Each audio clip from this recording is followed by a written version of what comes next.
The typical pool hall advice you might hear about the pool grip is to hold it loosely, don't hold it too tight.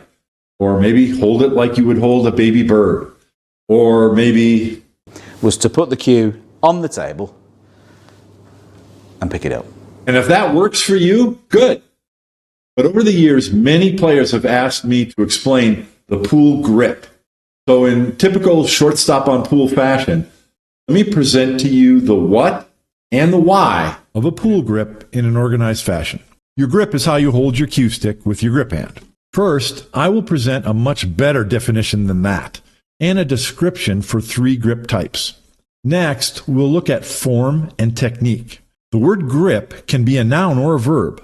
As a noun, your grip is a small but very critical part of your overall alignment to the shot. So we'll look at how and why a properly formed grip works with your alignment to make shooting straight as repeatable as possible. At the end of this video will be a link to my new tool for finding and testing your vision and stroke alignment. As a verb, your grip, and that's your hand and your wrist, move and change shape when your cue stick is moving.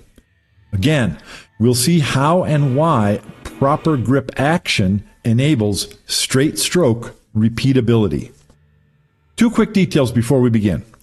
First, the advice in this video applies to a pendulum pool stroke, not a piston-style pool stroke. Second, if you remember nothing else, remember this. The human arm has a wide range of motion and ability to manipulate objects, which are not useful and are even detrimental when playing pool. A perfect mechanical device would be an arm hanging down from a hinge with a flexible ball attachment to the cue stick. The alignment of your stance locates your hinge, your elbow.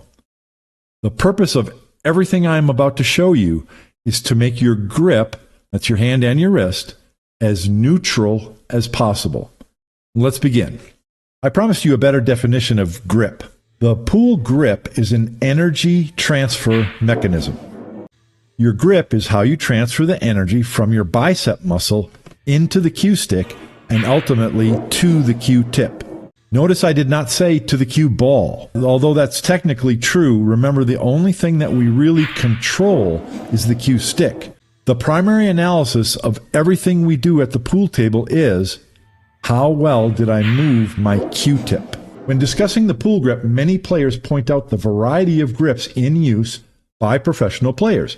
And then they conclude that it doesn't really matter, you can make anything work. And I will now dissuade you of that opinion. Let's organize all possible pool grips into 3 categories: detrimental, functional, and optimal. Detrimental pool grips are rarely seen among top players. Grip locations far behind or in front of 90 degrees to the cue stick, a wrist that's angled forward, wrist angles that are inside or outside of the aim line, or a tight or clenched grip, all work against efficient energy transfer and straight stroking. Functional pool grips are the most common among players of all skill levels. My own pool grip was functional for about 40 years. Only in the last few years have I learned enough to begin approaching optimal. A functional pool grip, by avoiding detrimental postures, can be quite successful at delivering the cue tip straight, but not without excessive training and focus during competition. When a player's in stroke and their timing is good, all is well. But at other times, it's a mystery. This is because a functional pool grip depends on minute corrections while the cue stick is moving that you are not aware of. My Ghost Align training tool is one way to diagnose symptoms of a merely functional pool grip. The optimal pool grip is neutral, aligned, and allows the cue stick to travel straight and without any twisting, naturally. That is, without any conscious effort or in-motion adjustment. Realize that finding your optimal pool grip will take constant attention, At least for the first years. and cannot be done independently of other elements of your shot routine. We'll look at pro player Ko Ping Chung again in the technique section of this video. The pool grip at address has 4 main elements: location, alignment, orientation, and pressure. Old school pool instruction would always say to find the balance point of your cue stick and locate your grip hand a certain distance behind that. My opinion, that's antiquated. What we're looking for as far as the location is we want a 90-degree angle between the cue stick and your forearm. This location changes with your bridge length. You can see my video on speed control for more about this. Alignment. This is what you've been waiting for, so sit up straight and pay attention, class. I describe the optimal grip as neutral. This means your grip should be natural, that's not requiring any effort to maintain, and relaxed. We want to disengage the forearm muscles and tendons. To start, simply let your arm and hand hang loosely at your side. This is a natural position that takes no effort to form. Notice the forefinger and thumb shape an upside-down V. Your cue stick will be located directly below that V. The point of the V, the wrist joint, and center of the elbow joint are all in a straight line. A wrist joint that is either outside or inside of this vertical line is one of the leading causes of straight stroke difficulties.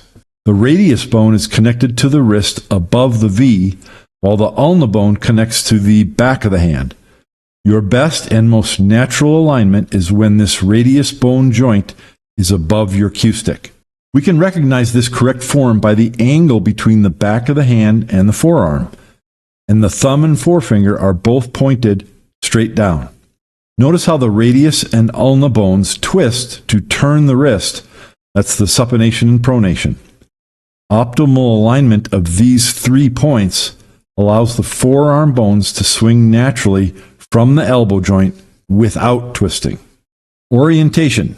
From the side, the back of the hand and back of forearm should be in line, at which point there is an angle between the front of forearm and thumb. When gripping your cue stick, this alignment and orientation should result in the knuckles being in a horizontal line and parallel with the cue stick. The knuckles should not be above or below the cue stick. That said, everyone's hand is slightly different. My own hands are very large with a protruding middle finger knuckle. It's not important that you match these images, but rather that you strive for the optimal alignment and orientation of your hand that these images represent. Finally, in my poll, you voted grip pressure the most important part of the pool grip. We know a tight or clenched grip turns the cue stick during delivery. The optimal grip pressure is loose, but what does that mean? Grip pressure is located at the fingers that remain in contact with the cue stick throughout its motion. From the arm hanging loose position, simply place your cue stick in the V and then gently wrap your fingertips around the bottom of the cue stick. From the side, we can see it is the middle finger that will remain in contact with the cue stick throughout its motion. Your grip pressure is where your cue stick rests on your middle finger. That pressure will be felt during warm-ups, the backstroke, and the follow-through, while the other fingers will come loose, as we're going to see next. The form of your grip is the position of your fingers in your wrist at cue ball address. The technique is about how your grip changes at the back of the backstroke and the follow-through. But it's also how your grip stays the same through the cue stick motion. Your grip pressure should remain the same. Your grip pressure should remain the same from setup through the backstroke to the transition and then forward to the follow-through. Your ring and pinky fingers will release at the transition, that's the start of the cue delivery, and then transition through the setup so that at the follow-through, it's your forefinger that releases at the finish. The amount of finger release that's visible to an observer will vary depending on the player and the length of the backstroke. Remember, I'm not suggesting that you try to copy these images exactly. This is just what my hand looks like. What's important is the why behind the form and the technique of the grip. This example shows that when the ring and pinky fingers do not release, the wrist rotates and the butt of the cue rises more than necessary. This wrist is not neutral. The example on top of your screen shows how the transition finger release keeps the wrist neutral and aligned. Your warm-up strokes are for sensing the straightness of stroke, but they're also for feeling what your grip feels like at setup, at transition, and the follow-through. When I'm practicing a technique drill such as the Mighty X drill, I like to pay special attention to what my grip feels like at the transition, which is the start of the cue delivery. I want to feel the grip pressure, fingers, the back two fingers releasing, and then at the follow-through, I want the grip pressure to feel the same, feel that front finger releasing. When you feel what this position is like, and this position, then your cue stick delivery simply becomes a matter of transitioning from setup slowly to the start position and just right through to the finish position. When it can imprint those positions on your brain, it becomes natural and effortless to stroke perfectly straight, no matter the circumstances. Here's just one example of a pro player who I feel has a very optimal grip. This is Ko-Ping Chung. Notice that at address, his knuckles are level with the cue stick. The thumb and forefinger are pointed straight down. The V, his wrist and elbow are perfectly aligned above the cue stick. As he pulls the cue back to transition, you can see the ring and pinky finger release. His knuckles are now pointed down. Thumb and forefinger are still pointed straight down. Everything is still aligned. Simply throw the cue stick forward to the follow-through position. You can see that the forefinger has released. The V, wrist, and elbow are still aligned above the pool cue. His knuckles are now pointed up. Thumb and forefinger are still pointed straight down. Developing an optimal pool grip will not happen overnight. Have fun experimenting with one element at a time and leave a comment about what you discover. And also consider the Ghost Align tool can help you diagnose and train your pool stroke. It's 6 tools in one. You can find your vision center with 2 different methods: pre-shot vision alignment, make sure you're finding the actual cue ball center when down on the shot, a level and twist stroke test, a straight stroke test, and a pro stroke test. Click the link in the description to see a demonstration of what the Ghost Align tool can do for your game.